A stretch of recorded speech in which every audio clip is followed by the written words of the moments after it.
Hi guys, Yuki here. So this is probably a little bit different from what you were based route. Hashtag based. Okay, sorry, I got distracted. So this just came out this morning.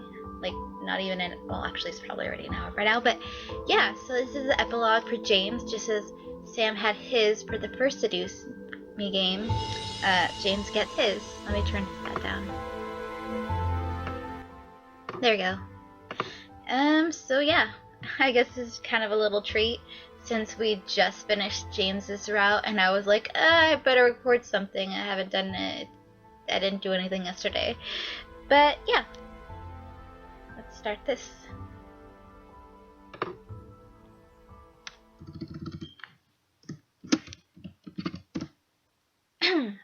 Imagine, if you will, you live in a gorgeous mansion with the man of your dreams. You can do anything you have ever wanted, and there was nothing in the world that could hold you back.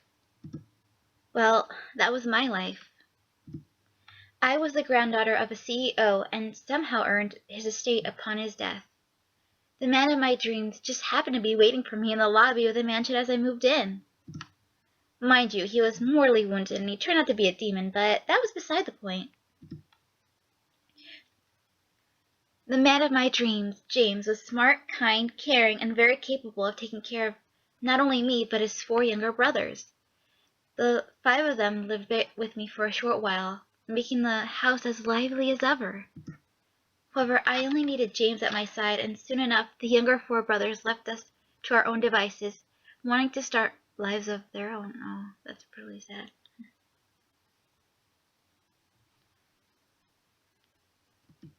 Living with James was like a dream come true. He always cooked breakfast and helped me keep the house clean, and during his free time he tended the garden. There were often times when he and I would eat in the gazebo outside, enjoying the sun and fresh air. Work-wise, James had taken the position of CEO at my grandfather's toy company and helped expand it to new heights.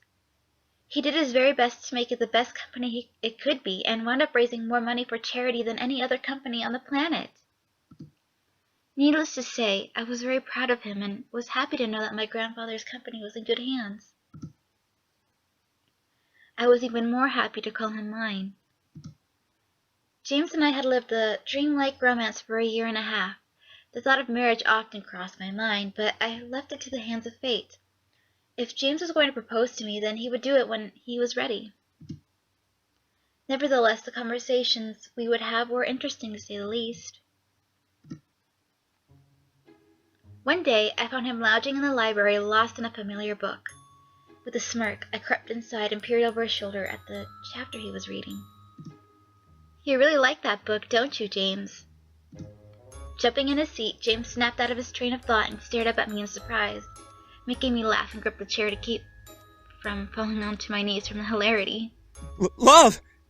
Wait,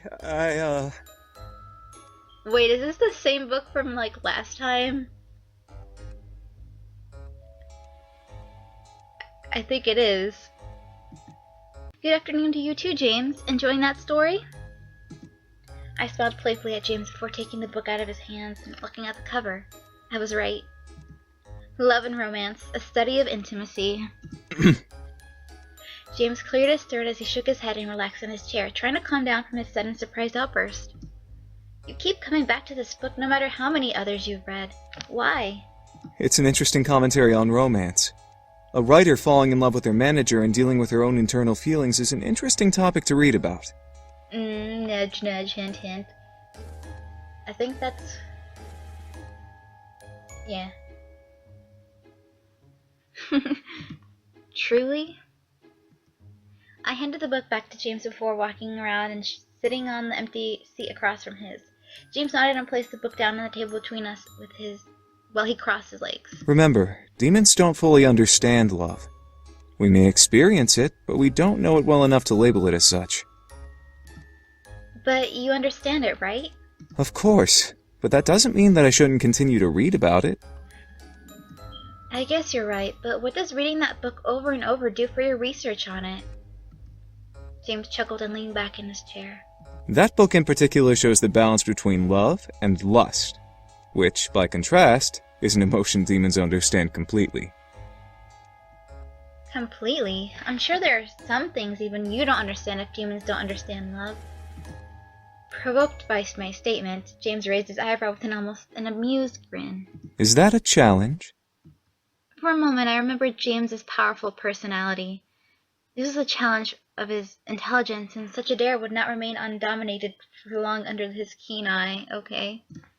As I mulled over the idea of the following seconds of silence, I could only find myself entertained by the idea of him trying to prove himself to me. To that, I smirked and lifted my chin a bit in a small taunting display. And if it was? The moment James smirked at me and licked his lips ever so slightly made me question everything in the form of loud screaming in my head. What did I throw myself into? Still, my face remained unfazed and continued to stand my ground as James replied. Then tell me, what could I possibly not know? I stared at James for the longest time before settling into my seat, crossing my legs. If this is going to be a lesson in romance, then this is going to be on one where I was the teacher. Oh, okay. Alright then. Do you know what the sexiest thing a person can do for another? I don't know. That's a bit specific. I promise, there's only one answer.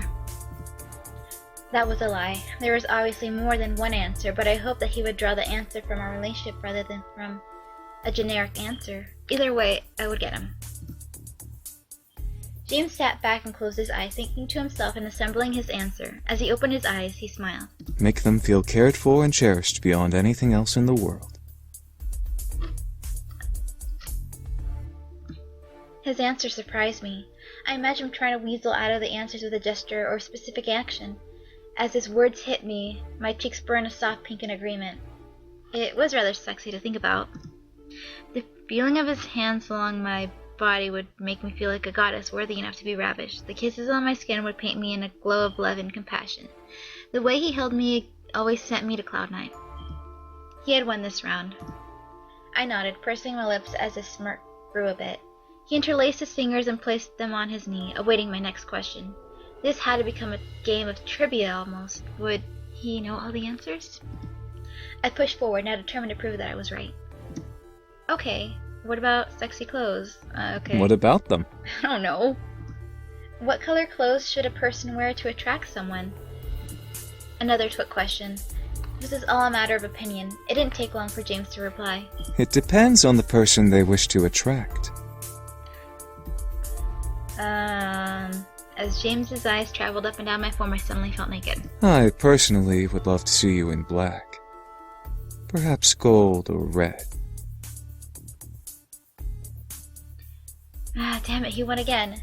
But at least I knew what to wear if I ever wanted to seduce him in bed. I shook my thoughts out and knuckled down to my determination. I would not be beaten. I uncrossed my legs and leaned over my knees, face as stone cold as a statue. James raised an amused eyebrow once again as I threw a volley of questions at him, hoping to throw him off. Giving or receiving? Giving. Nightgowns or teddies? Nothing at all. Kitchen or shower? This is basically her just trying to figure out what kind of things they should try out, I guess. Kitchen or shower? Both. I was going crazy at the ideas forming in my head. This game of questions and answers became one that heightened my libido in the most shameless of ways. Still, I would not give in. The question became about our relationship more than just general romance and lust. The more he answered, the more I learned about him. I would use his responses to my advantage later, but for now the harvest for answers continued. Sensual or rough? Depends on how we feel.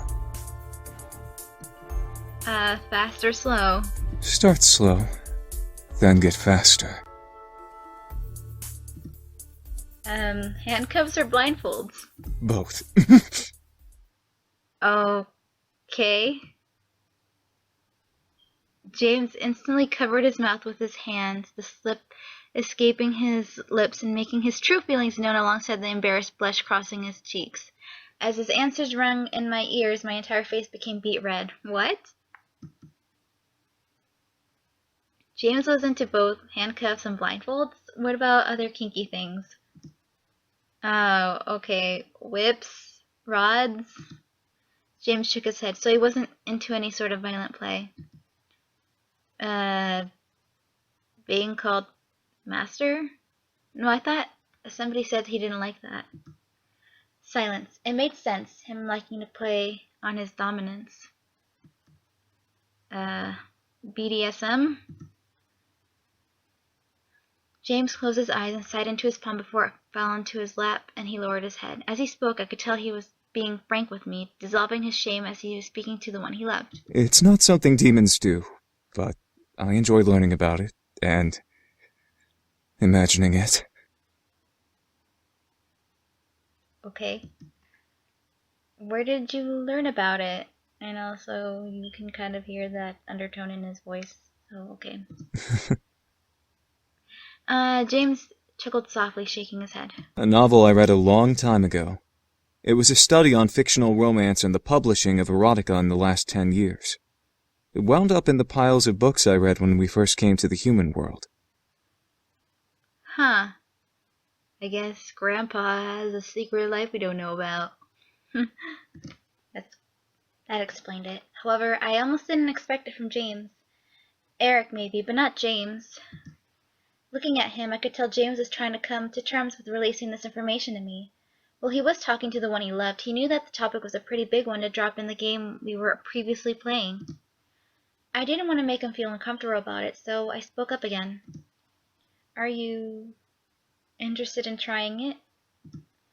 For a moment, James didn't answer. When he did, I could tell that he was being open about it, now that I knew of his true feelings for it. I would be lying if I said no. James looked back up at me, his expression neutral in an attempt to remain calm. I leaned back in my seat and closed my eyes. This game definitely taught me a lot of new things about James. Would I pursue this new information and try it with him? That was up to me to decide later on. For now, though, our game had ended and it was unclear who had won between us. I had gotten my answers, but the last question threw both of us off. How would we determine the winner? I finally decided to stand up and walk over to James, letting him watch me as I sat on his lap, wrapping my arms around his neck and leaning my forehead against his. Maybe you do know everything. James finally relaxed and nuzzled my nose with his before kissing me softly. Well, not everything. Huh? I still have a lot to learn about you. Me?